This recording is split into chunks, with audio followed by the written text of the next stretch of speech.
So once again, welcome students. This is our lecture number 3 and the chapter is metals and non-metals. So in this topic of today, we will gradually discuss about the chemical properties of metals and as well as non-metals. So first we will discuss about the chemical properties of metal. So metal reaction with oxygen, reaction of metal with water, reaction of metal with acid, reaction of metal with base, reaction of metal with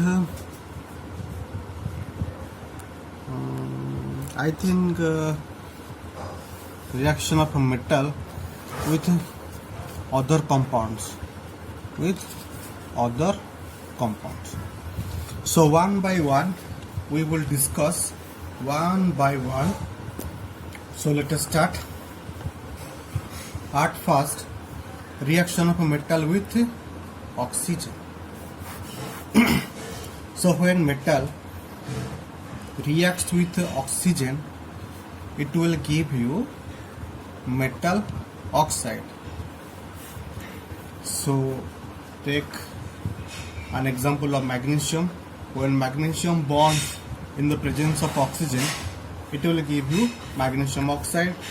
Same when calcium reacts with oxygen, it will give you calcium oxide. When sodium reacts with oxygen, it will give you sodium oxide. So basically we are getting metal oxides as product.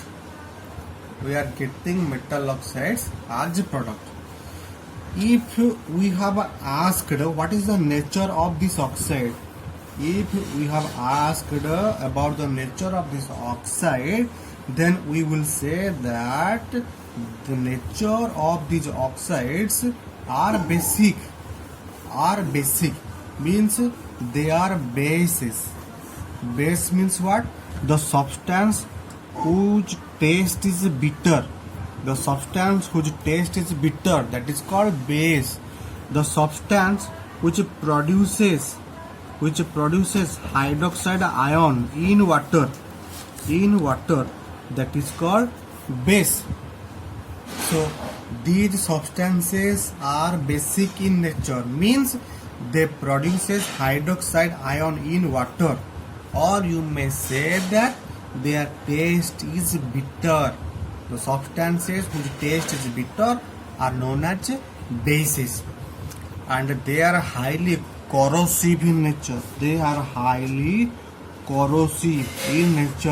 It means that if a drop of base falls on your palm or falls on your hand, then it will cause irritation, burn your hand. So be careful. It will not let the metals. So this is your hand here. So soft, floppy hands, it will burn your hand. Only bones left. So be careful while handling with acids and bases. Clear?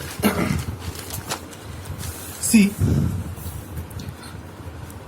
magnesium combines with oxygen and it gives us magnesium oxide. And its nature, it is basic in nature. So how we conclude that magnesium oxide is a base? How we conclude that sodium oxide is a base? Very simple experiment, that is called litmus test.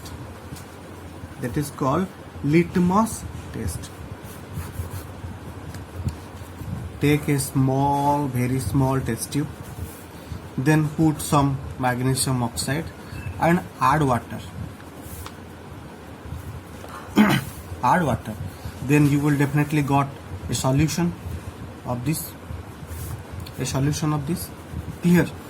Then dip a litmus paper. Then dip a litmus paper. This is a litmus paper. Then dip a litmus paper. You have a dipped a red litmus paper. You have dipped a red litmus paper. Then suddenly you will notice that the color of the paper changes to blue. The color of the paper changes to blue. So blue color indicates the presence of a base. So from this above experiment we have concluded that the oxide of metals are basic in nature. Done. So we will now jump to the next experiment or the next chemical property, that is metal reacts with acid, and in product you will get salt plus hydrogen gas. But one thing remind, before going to this chemical property we have to study about reactivity series. We have to study about reactivity series. So reactivity series, what is reactivity series? See,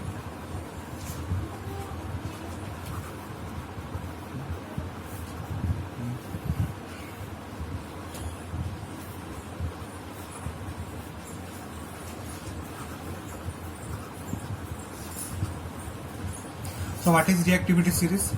Reactivity series is a simple arrangement of metals.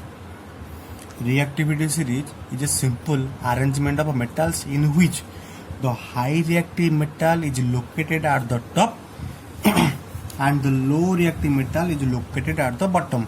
It means that we have arranged the metals in descending order according to their reactiveness. Means the high reactive metal located at the top, then the low reactive metal located at the bottom. So in this manner we have arranged these metals.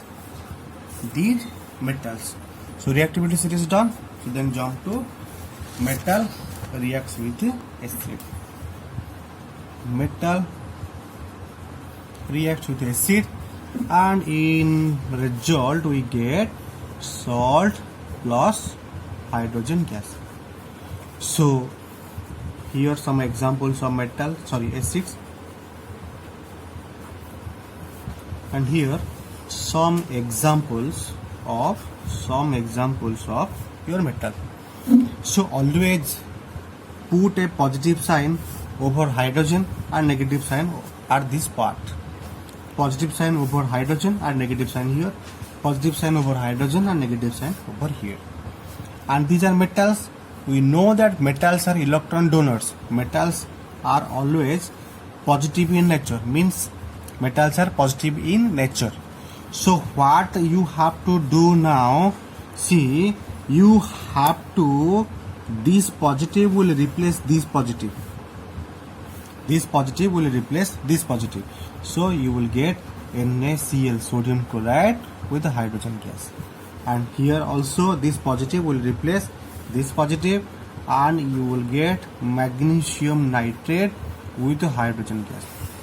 And here also this positive will definitely replace this positive, and in return you will get calcium sulfate with the hydrogen gas. Clear? Then jump to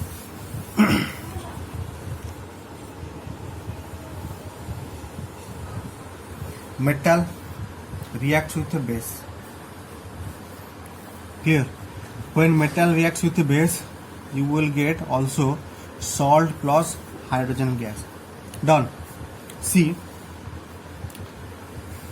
take a metal like zinc and base like sodium hydroxide.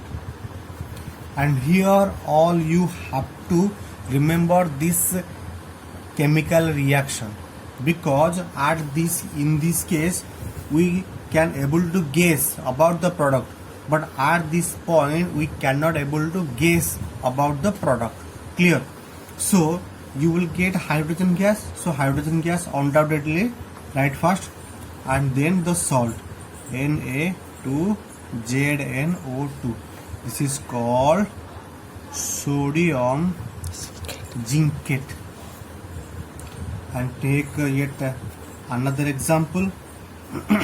When aluminium reacts with sodium hydroxide, you will get hydrogen gas with NaAlO2. That is your sodium aluminate. Sodium aluminate. So this is all about metal reaction with base. Done. Then our next was when metal reacts with other compounds, other ionic compounds, and we can say that this is a displacement reaction.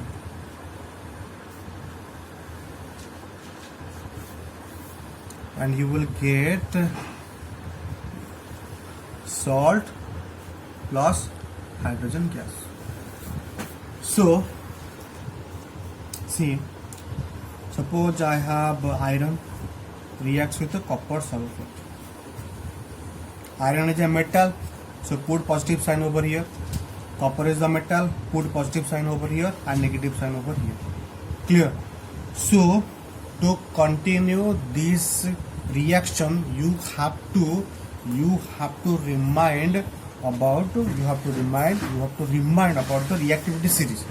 See, reactivity series says that here is your iron and here is your copper.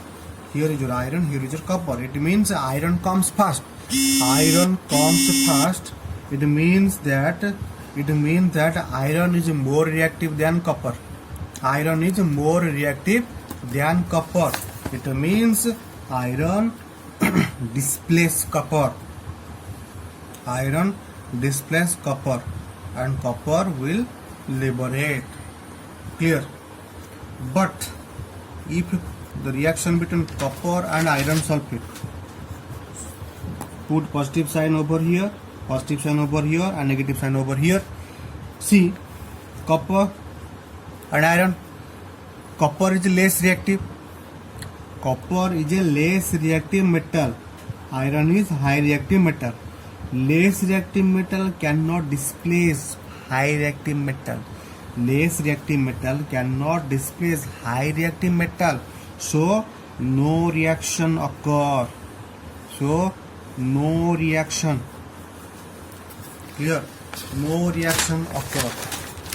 All you have to remind that only high reactive metal can displace low reactive metal, but low reactive metal cannot displace.